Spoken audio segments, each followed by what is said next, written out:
So I'm going to talk at a fairly conceptual level about space planning as linked to library and campus strategic planning. And we've just done some projects. That's what you just saw scrolling across the screen. So I'll throw in some anecdotes. But really, I'm going to look at the politics more than the building design. And the politics is, all of these endeavors are very expensive. And for those of us who work on academic library campuses, we're constantly hearing, well, isn't it all digital and why do you need space? So the leadership role, which I'll sort of end up in, is critical to both make the case and get the money. You can achieve a lot of distinctiveness if we look at the theme of our couple days here. If you can hire great architects, but the key is, as I said, being able to make the case, and that comes from delivering services and positioning the services as an asset to the campus, and therefore the space as an asset. The space has to be driven by the services. And as Jim was just saying, it's a real challenge to overcome some of the maybe good but also stereotypical concepts of the library. You know, we all hear about the heart of the campus, but people conflate the building with all of the services that we do. And then, of course, they say, well, I don't go to the library anymore. And the fact that they're a chemist using $3 million worth of digital stuff that we pay for, they're not making that connection. So you have to, at the same time, de-emphasize the generic singular space while presenting a new and more customized concept of space as essential to new forms of research and teaching. So space itself becomes an asset. It's no longer a passive black box, one size fits all, build it and they will come. Space is one of a series of resources that we mobilize in our libraries. So we have many ways to deliver these resources to people, and some people need space and some people don't, and yet they all need to benefit from library services. So we can think of it as an interface for certain kinds of services, and then we can customize that for the service goals, and we hope the service goals themselves are meeting campus goals. So I'll talk a little bit about how to almost have a sort of a taxonomy of space when we look at services and materials. We need to also decouple space. That is, it's no longer really necessary to link space and subject, and we heard a little bit about this yesterday also. And for any of you who've dealt with branch closings, which I'm in the middle of doing yet another one. We did one recently with no pushback at all. Now we're getting maybe enough pushback to make up for the other one. So the key is being able to decouple the service concept that you are using to support those particular groups of faculty or students from space. So this is a bit of a larger construct. And I apologize, I'm not sure why when you look at these slides in the slide view, the whole thing shows up, but then when I show it in full screen, it's cutting off, so sorry about that. I don't think there's any content except the logo for the university at the bottom.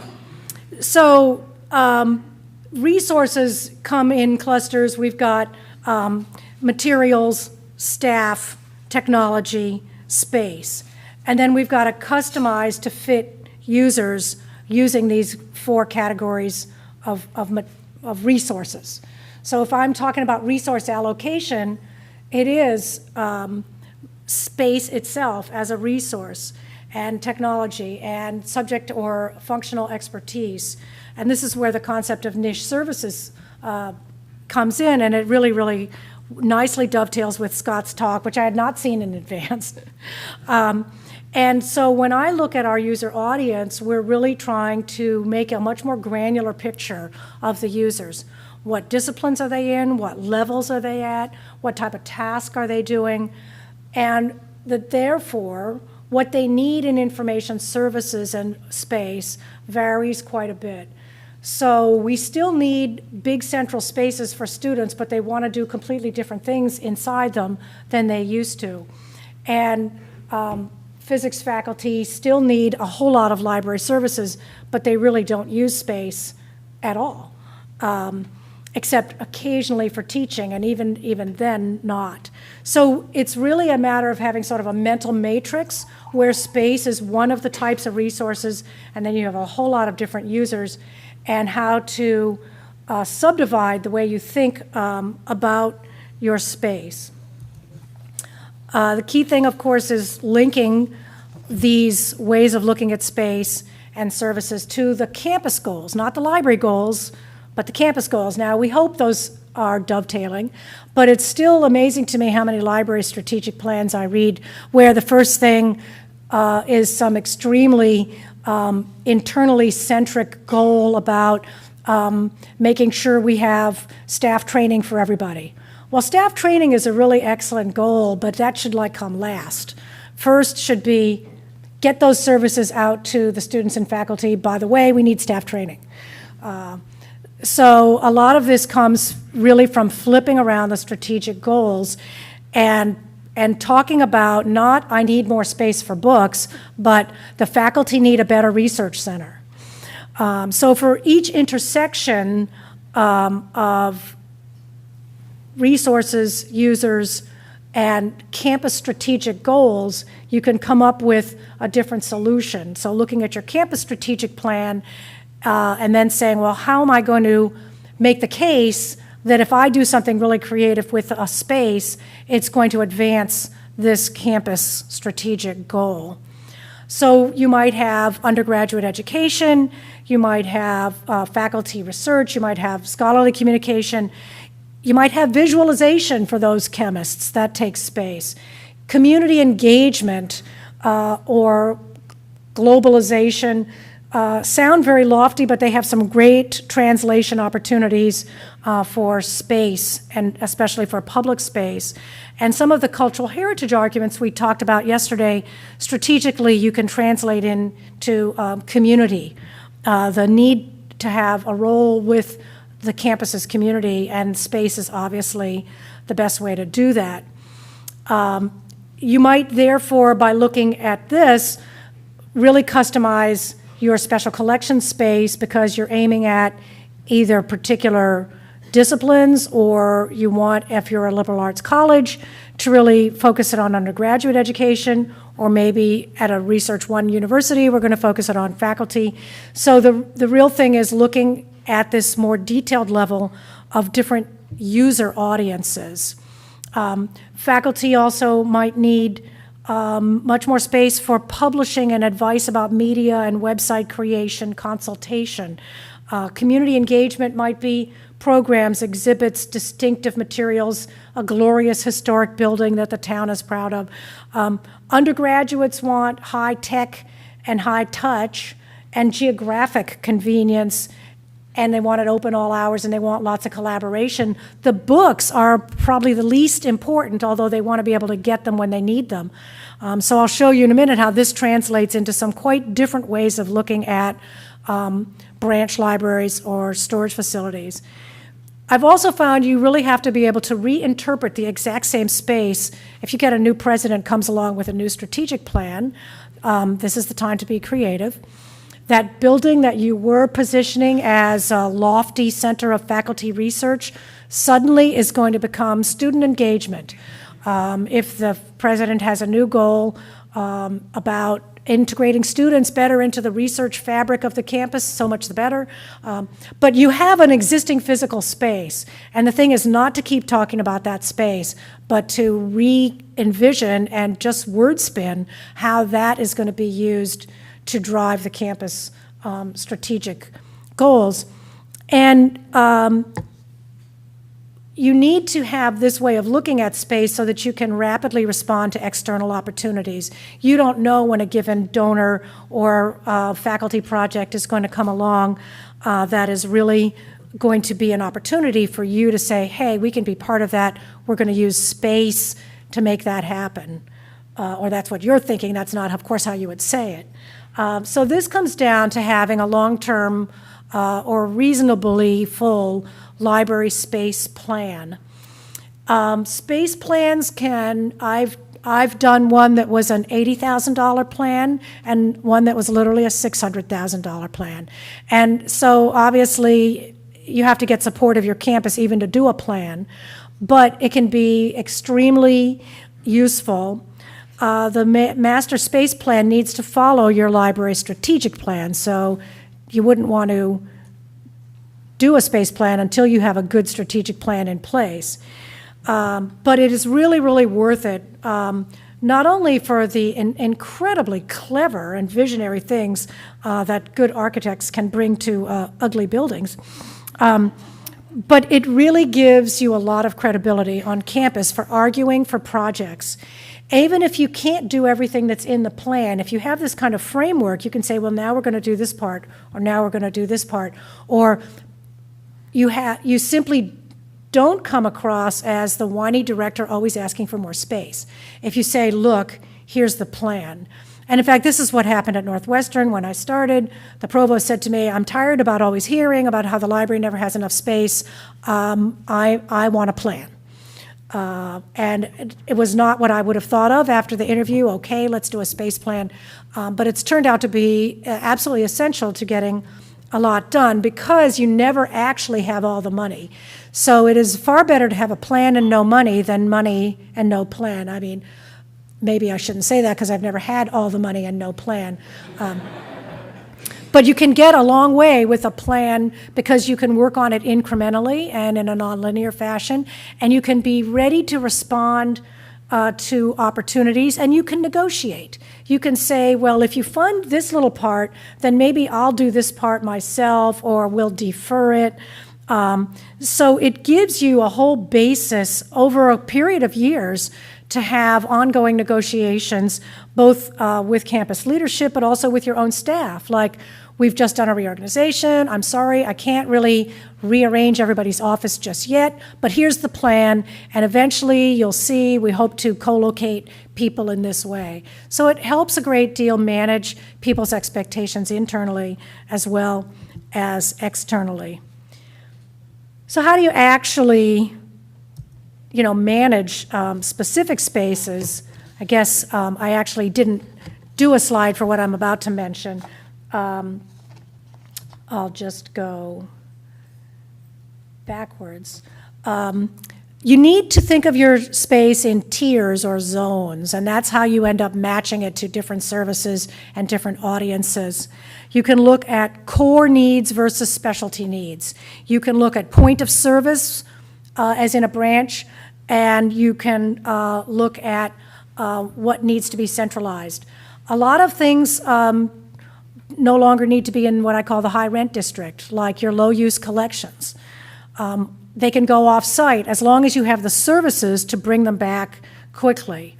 High value material for risk management purposes usually needs to stay on site. That's not the same thing as high use, but those can be two conforming uses in the same building. You can have high use and high value in the center of campus, and point of service or low use in other locations. One of the things we've realized about our branches, we just by happenstance have among our branches, one in the very far south of the university and one in the far north end. These particular branches are no longer needed for the actual delivery of those subjects, but they're very, very much needed by the students who live and or go to campus in these far areas. So this is what I mean by a sort of point of service. So we're reconfiguring these as student-centric consultation spaces with lots of technology and knowledgeable librarians and very few books, whereas the books are either high-use core collections in the center of campus or rare materials or off-site. So it's a matter of repositioning space for its geographical value versus its high technology or its subject. Most subject now actually comes down to expertise and consultation, and that might be visiting a librarian in their office, or more often it's electronic consultation. So subject becomes important only when there's a real format issue. The focus for the future is far more likely to be renovations than new buildings. I hate to say it. We would all love to get new buildings, but it's just very difficult, and we work on campuses that don't have a lot of space, and who's got $150 million? We're trying, but I don't know when we'll get it. So in the near term, what you're often focused with is how to fund a lot of interim projects and renovations. And by having this approach to sort of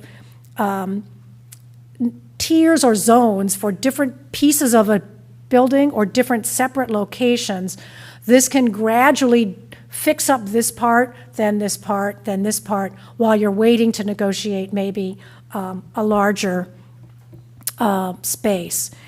And small projects are a really great way as a manager to maintain a sense of forward motion with your staff, even when other budgets are getting cut.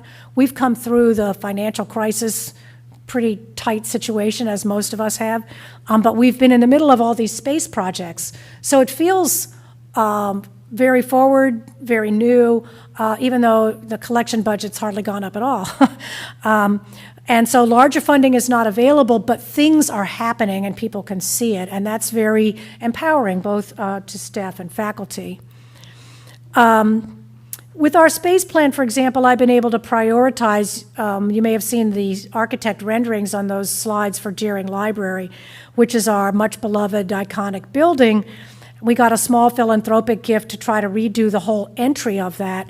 I've been able to focus on using that entry project to leverage the renovation of the whole Deering Library, which will be very expensive. But meanwhile, begging the question of our 1970s really ugly library that is the vast majority of our space. But it's so expensive that it is not going to sort of motivate the love, and it's going to take me a few more years to figure out how to fundraise or negotiate for that. So this is another advantage of having the plan, is you can focus on opportunities, you can shift as financial times shift. One of the things the campus was able to do when we had the space plan, the retiring president went for the cheapest part of the plan. He said, well, the new president will have to do the fundraising. Well, the cheapest part was actually the key to the whole rest, which was offsite storage. And that then frees up and gives you flexibility to do a lot of other things. However, we saved so much money because we did this offsite storage in the middle of the economic downturn that we funded a few other projects in addition. And again, they were all already in this plan, so it looks much more organized than it might feel once you have a good plan. It's difficult to do them. It's a huge amount of staff time, a lot of data gathering, projecting forward into unknown futures, engineering surveys. To get a good plan does take a lot, but I really recommend it if you can manage. Partnerships are key. They may arise unexpectedly. And we all talk about this all the time, but you need to be very nimble. You need to know where to draw your bottom line. It helps you get funding almost always. So when we had savings from the storage facility, the Dean of Engineering came to me with an idea that fit into our plan. It was much better for me to say to the provost, can we have the savings back from the facility? Look what the dean and I want to do. You also get the advantage of reaching out to new audiences. But it's really important to document the uses and the obligations when you do something with space. So for example, I had to say to the Dean of Engineering, okay, I like the idea for this project, but you cannot then turn around and assign those rooms permanently for the whole year to just one class. So the pictures you may have seen earlier of Mudd Library, all glass, those are actually reservable group study rooms that are all glass, and everyone can see who's doing one, and student teams can sign up, and they can store their materials, and they can use these rooms over and over again. But I had to say, you can't actually have your own permanent room. So little things like that can help you both form a partnership but retain flexibility. Career centers, writing labs, academic technology, these are all pretty well-known options. And the main thing I would say is everything is a negotiation, not only with the specific partner, but with the provost or the president, like, look how good I'm being. Meanwhile, I have this other project. Would you help me out here? Alumni relations increasingly sees the space as really critical to lifelong learning and bonding. So reaching out to alumni association as a way to help partner around space. Student organizations, all of us know, can be a great help if they vote in favor of your space project. So you need to have a sense of where could you stretch a project. Maybe you weren't going to really give over that floor to academic technology, but if you did, would it help you maybe accomplish something else? You can leverage multiple funding sources if you have both a campus plan and a space plan. This project was fairly small that we did in our science library. It had 4 different kinds of money. It had the savings, which was basically a budget allocation. It had a philanthropic endowment for one of its spaces in that library. There was some money that the other dean kicked in. And then there's an interesting thing, any of you who are directors and are architects will know, there's often special pockets of money that the facilities and physical plant people have that they don't always tell you about. Look for obligations that the campus has already, little pots of money for deferred maintenance, ADA compliance, code violations. Code violations are wonderful because it obligates the campus, if they document the existence of the violation, to fix it. I got the entire building of our university press, which is a small little standalone house, completely all new electrical because there was one electrical code violation in the building. So this library that we did in the science building, they accelerated the deferred maintenance schedule on the windows once they heard we were going to do this new info commons. The windows were already on the deferred maintenance list, but a couple years out, and we kind of negotiated, look, we're tearing up that whole floor anyway, could you accelerate that? So these are funny pockets of money that we don't always know about in libraries. I now have quarterly meetings with the VP for facilities just so we can keep track of, okay, what's on deferred maintenance? What's coming down with the city and new code requirements? Maybe that's going to help us get somewhere. So the differences in these funds may vary whether you're at a public or a private, but the key thing is learning about the structures of the politics and the funds at your institution. Do you have to go through the state legislature? All of these things are processes that can help you leverage the space as long as you keep positioning the space itself as a service and not an end. It can't be an end in itself. That's the key thing. There's a very crucial role for the library director because these things are very expensive and very political and high profile. It's hard to delegate this off. People want to know that you are going to make these projects happen. You can engage a huge portion of your staff in doing program planning, that is data collecting on collections growth, on staff, on technology, but you have to be able to present a consistent over multiple years and unified vision to the campus of the space plan, the library plan, the campus plan, because it takes years. It takes years to get these things done. Is that my beep? So waiting for all the factors to come together, you've got to have data, you've got to have politics, and you've got to have money. And I can give you anecdotes about any one of those 3 legs of the triangle falls apart and you're back to, you're thrown back a few steps. Thank you.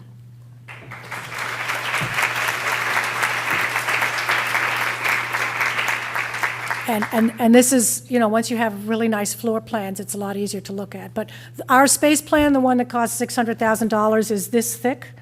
I could not bring it with me. I couldn't even send it as a PowerPoint, Jim. Any quick questions before we go to the next speaker? And this is from Catherine Friedman at UC San Diego. Do libraries need to manage those point-of-service locations if books are not involved? Couldn't partnerships be formed to allow co-managing and therefore co-funding of these spaces? Yes, certainly. I wouldn't say totally. Depending on which audiences you see being served by these spaces.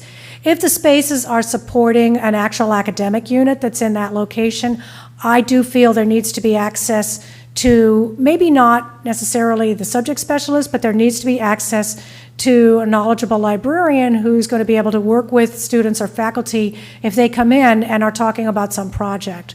Maybe that person doesn't have to be there 8 hours a day. But I do think they have to be somehow engaged and involved. But yes, for many of the hours, you can be using library assistants, student assistants, domain experts from another partner group. But I would not only have it managed by other units, because then it becomes a different kind of space. It's no longer a library service. And one of the key things I think in our overall strategy of service is emphasize the librarian, not the library.